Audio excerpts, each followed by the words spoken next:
What's good with YouTube? You already know, Big Flocko with a convict's perspective, and I'm gonna smash, dash, slide on through with a little bit of energy. Please hit the like, subscribe, comment, do all those things to help support this channel, and hit that bell notification for future fire content. Now, if you guys haven't already, man, please subscribe to my other channel, A Convict's Reaction, where I smash, dash, and react. For future reactions, man, tap in, man. I got some good ones over there. Now, we're gonna get to the topic at hand, which is today, December 17th, 51 years ago, 1972, is an important day throughout the history of prison gangs and prison politics, right? This forever changed history in that element. This is a day when Rodolfo Cheyenne Cadena de Bakersfield was murdered by the Nuestra Familia. This day is also known in history as the Crossroads, and I'm going to go into details of why it's called the Crossroads. But let's go into this situation, let you guys know a little bit about Cheyenne. See, Cheyenne was born April 15th, 1943 in Texas. So when he died, he was only 29 years young. And man, he had a very aspiring future if he would have been alive. Now, Cheyenne, like other Chicano youth, joined a local gang, Barrio Viejo Bakers. Now, on the fateful night of October 31st, 1959, Cheyenne and another individual named Richie Ruiz and two other individuals attended a Halloween party. Now, at this time, there ended up being an argument with another group of guys. In the process of this happening, Cheyenne ended up stabbing an individual once in the chest and then about 24 times in the back. Cheyenne ended up getting a 5-year to life sentence. One of his co-defendants that people don't know the history about is an individual named Richie Ruiz. He's actually considered one of the founding members of the Mexican Mafia, and at the time of this crime, he was a Mexican Mafia member. Cheyenne was not yet, though, but soon after he arrived at Tracy, he became a Mexican Mafia member. And he became a very influential one. In fact, he's the one that changed the course of what direction the organization went. Sometime around 1961 or 1962, it now became a blood oath commitment for life. Cheyenne was responsible for putting that forth, as well as drawing several different rules with him and Wedo Butt Flores that now every Mexican Mafia member had to comply, as this was now a new established rule. Based upon that, several individuals within the Mexican Mafia ended up leaving, but a lot still stayed. Now, there's no set date when he ended up becoming friends with an individual named Joe Pegleg Morgan, right? Pegleg was not an original founding member. In fact, he did not get in the organization until I think 67 or 68. He ended up becoming a mentor to Cheyenne, and Cheyenne and Pegleg are responsible for pushing the Mexican Mafia into the criminal organizational aspects of the gang. In fact, Cheyenne had actually infiltrated and gained control of numerous community organizations. The Lucha, which was the League of United Citizens to Help Addicts, Project Get Going, Community Concern, Special Program for Alcoholism and Narcotics, and several other narcotic and alcohol prevention programs, which allowed the inmate to have control of the money, the jobs, and whatnot, and they were able to actually reinvest taxpayer money into purchasing their own drugs to control the streets. Now, as we know, around September 14th and September 15th, 1968 in San Quentin, you had the all-out blitz involving the Nuestra Familia and several Mexican Mafia members, which kind of led to them being separated for a time being as they started to send a lot of NF out to Soledad, a lot of the MA to Folsom.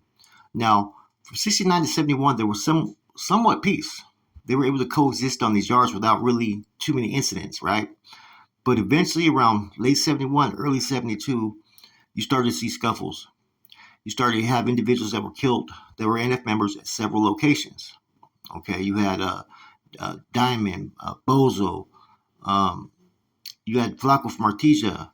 All these individuals that were on both sides were getting hit, and the Aryan Brotherhood had got involved as well.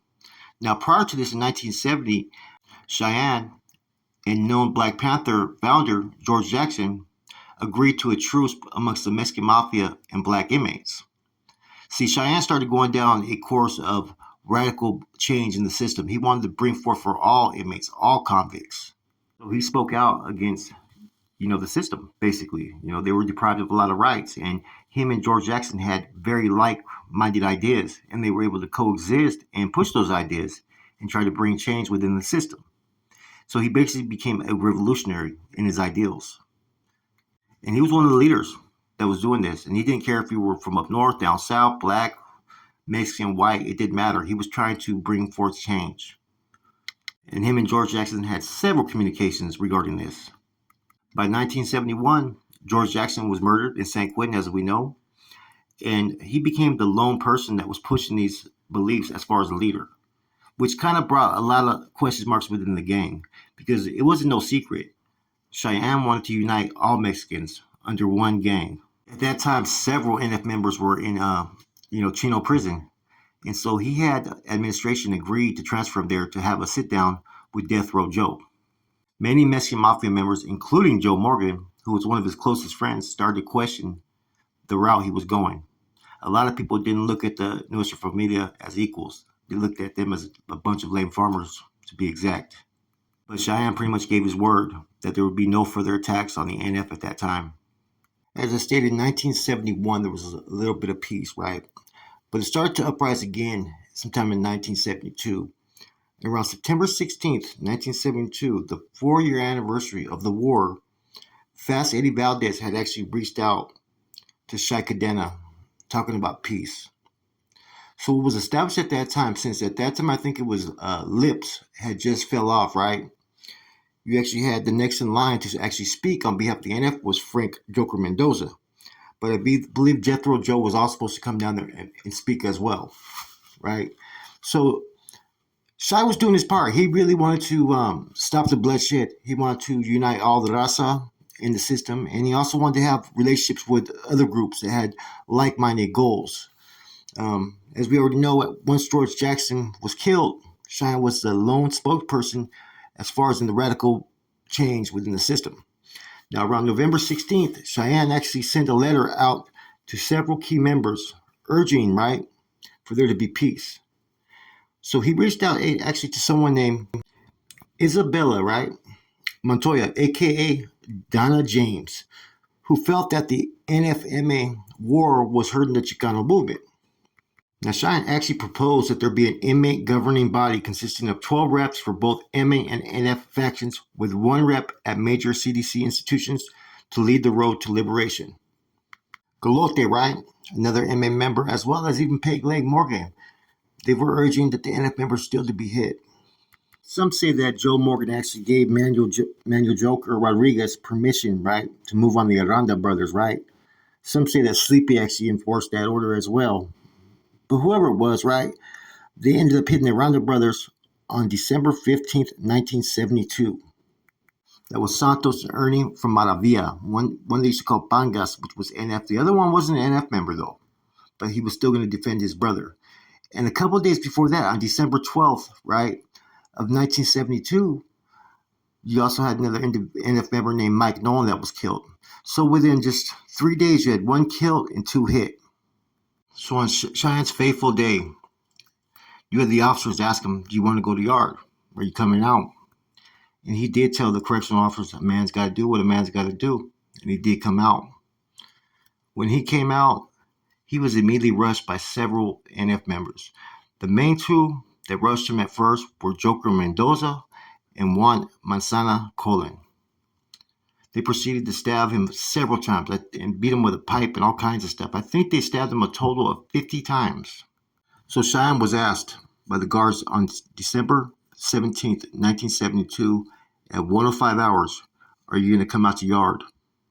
He said a man's got to do what a man's got to do. Contrary to the movie American Me, it was Juan Manzana Colon from New York, as well as Frank Joker Mendoza, who immediately rushed Cheyenne when he came out of the cell. Now, Joker Mendoza at one time wanted to be a Mexican Mafia member, but was turned down. This was his moment of truth and his getbacks. Now, in addition to this, you had several individuals try to intervene. Stephen Gato Oropeza, he ended up getting beaten by NF members on the tier, as well as another MA bodyguard named Gilbert Manitas Sandoval, who tried to rush to Cheyenne's aid, but was beaten and thrown over the tier as well. Upon stabbing Cheyenne 50 times, Joker and Manzanas threw Cheyenne's lifeless body. He was already dead, they say, before he even hit the floor. And when he hit the floor, there was another individual who was an NF supporter named Ramon Tiny Contreras. Now, some people have tried to sit there and put out there that Tiny was NF. Tiny tried to put out there that he was NF. Now, I know NF members that were active during that time period. He was not NF. He was never ever pulled. He was never recruited. He was associate at that. So all those claims that he tries to say that he was a member, those are false. But he stabbed him 20 times. And see, Tiny was really a little dude. And see, upon that, Tiny, he wanted revenge because Cheyenne used to always pick on him. And he came on the bus from Folsom with Cheyenne. And so after he stabbed Cheyenne 20 times to make sure the job was done, he took fucking Cheyenne's fucking watch as a personal prize. Now, this was called the Crossroads, right? Because this was a time when the borders were pretty much drawn amongst the NF and MA, and that there would never ever be no truce. The MA vowed revenge in blood because to them, Cheyenne Cadena was basically a godfather with an organization, a leader. The NF had actually killed one of the MA's leaderships. To this day, the Mexican Mafia may have killed a few NF members, right? But they have never ever killed any NF leadership. And until they did, they vowed there would be revenge. So there was never ever supposed to be any type of peace treaty with the NF from the MA side until they avenged Cheyenne's death. And to this day, they still haven't. One year, there was like 31 murders, 36 murders. Members, associates. You're going to always have people from the Mexican Mafia side that every time a member gets killed, they're going to say he was an associate. That's still the superior role that they've always wanted to hold over the NFs to this day. I've talked to individuals that talked to Mad Dog, right, who was also involved in the Cheyenne hit. See, those that were involved on the tier were like Mad Dog, Crackers, Licocio, Wolfie. All those individuals were the ones that were putting it down and making sure that this hit went down and fucking fighting other MA members on that tier that day. When all these NF members that I talked to, right, when I asked them, hey, they said that only one MA member was hit. They all say that's what they're always going to say. They always want to act superior. They're never going to admit the losses that they took based upon the fact that they still want to feel like they're superior. Because with Cheyenne, they could never deny Cheyenne because he was so popular and known that they have to recognize that the NF did kill him. Because if they didn't have to, they wouldn't take that as a fucking NF kill on an MA member. See, and at this time, this was a major blow to the morale, right, of the MA. The NF at that time was really fucking, their morale was low. They had a lot of individuals that were killed at that time by the AB and the MA. And basically, they were just getting fucking hit everywhere they went. Okay? This right here changed the course of action of which way the NF went. Okay? Now, some people try to sit there and say that, this was the only Mexican Mafia member killed. I disagree. I can count 2 individuals that are confirmed MFMA hits. One being Flaco from Artesia. They always try to sit there and say he's a Mexican Mafia associate. That's bullshit because in Fig's book, and from talking to Fig, him and Flaco were close. Fig almost got pulled into the MA at one time. Okay? The one that offered to sponsor him as his padrino was Flaco from Artesia. If he wasn't a member, he couldn't have offered to sponsor Fig into the organization. Okay? So also, you have Fat Cat Zapata, who was killed in Chino by Chicken Legs from Chino. Now, everybody tries to sit there and admit that Fat Cat was an MA member, but they try to say Chicken Legs wasn't an NF member yet. I disagree. I've talked to several NF members that knew Chicken Legs. This was his blood-in moment. So no matter how people try to dispute it, it's not true. That information is false. But regardless, if you were a member or associate, people lost their lives siding with one side. Now, once Cheyenne was taken out, 7 days later, the NF actually had their first AB member they took out, which was by the homeboys or Familianos, Hobo, Glenn Holden from San Fran, and Fig from Hayward. So those carnales go down in history as the first members of the NF to actually take out an official AB member. All within that month. That changed the course of history within the NF. Because at that time they had just got Lips. he just fucking had, I think, fell off. They started to plan to build the organization as far as the new constitution. They revised that, and this is where the NF started to become an organization, a mob. Babo was elected as general, right? At first, you had to have several kills, and they could have multiple generals, right? And you had to have a certain amount. You gain your rank through how many hits you had. But they felt that having too many generals, because there was those that had murders on theirs, right, would cause too much confusion. That's why they changed a little bit of the Constitution. They enforced a nuestro general, and then they had the first captain, which had a lot of power, captain down to the lieutenants, which later on pretty much, ended up getting dismantled in favor of the system that they have today. Now, Cheyenne, like a lot of people said, he didn't have to be killed, but at the same time, an example had to be set because there were so many people who got killed in 1972. I know of at least 6 or 7 NF members that got killed around that time. I think only one MA and then one AB. But up until the Cheyenne hit happened, it was all NF casualties. The MA's power and greed and that superior mindset is what fucking faltered them. It's what got them caught up. Them allowing certain groups that were fucking not Mexicans move on their own Raza. All this stuff pretty much played a role in their demise as far as they were this close to pretty much wiping out the NF. But this hit on Cheyenne just pretty much changed everything. And see, both sides use this killing to pretty much promote and fuel their soldados, their soldiers, right? Look at the incident with Mundo killing Woodsy. Woodsy was disrespecting the inmate based upon that hit. Mundo them got their get backs. Several other individuals kept them promoting, like, look what a bunch of individuals they call farmers, that they call ignorant. Look what we've been able to establish. And then the militant structure that came after, the NF was strong by the mid to late 70s, was probably one of their strongest points. And the only reasons why there was not more killings between these two groups was because they were separated. But this war would continue a few years later when people hit places like DVI and San Quentin, which had MA members on a lot of these tiers and blocks, right?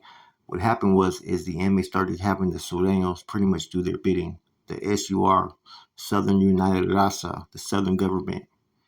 And this is where future MA members came from, and this is where the future NF members were coming from the Norteño side. And this is what Wino talks about when he was going out to the yard with like Popeye. They had numerous individuals that were willing to do their bidding. And if you were from Northern California, you were going to basically get targeted. So now with the internal hostilities being enforced since 2015, did the MA basically break its, commitment? They had a whole thing that was said that there would never be peace until his death was avenged. Right? So I wonder how the organization feels as far as the MA based upon that. Now, I knew the NF had the same philosophy that there would never be no peace with the MA based upon the fact that they vowed revenge in blood. And they had yet to fulfill that. Therefore, they could never be trusted. So this was always called the Crossroads because a lot of the gente did not want to have to go to war if they didn't have to. They wanted peace. But at the same time, they couldn't continue to have brothers get picked off and moved on. And just, that's what happened in 1972. Within that short little 6-month period, you had numerous NF members that were killed and stabbed. And like I said, I said earlier that there was only, there was 5 or 7 NF members killed, but no MA or ABs. There was actually one MA member killed. I forgot about that. Flaco from Artesia. Some charges, like I said, they say he's an MA associate, but he was an MA member. He was actually one of the only ones killed up until the Cheyenne murder. So here we are 51 years later, and, Cheyenne, he was a leader. He was ahead of his time. He was a visionary. And it's unfortunate that we never got to see what would have happened if all these, sophisticated minds, all these political prisoners and, look at what the NF did with the Constitution. They formed a very sophisticated type of Constitution that was very efficient, along with the discipline and militancy that they brought into it. Imagine if all these minds would have worked together to, try to stand up for the Raza and go against the system, how much they potentially could have achieved. That's why many say that they feel that the government had something to do with potentially Cheyenne's death as well, and maybe influenced it, based upon the fact that look at what happened with George Jackson. George Jackson was very advocate in standing up for prisoner rights, and then he was murdered. So some say that the government may have played a role, maybe influenced certain enemy members to have fucking the Raza brothers hit. Who knows? Like I said, there's a lot of conspiracies out there, but what happened happened and it changed the course of history to where we are today. With that said, it's your boy Flacco, Converse Perspective. I'm gone.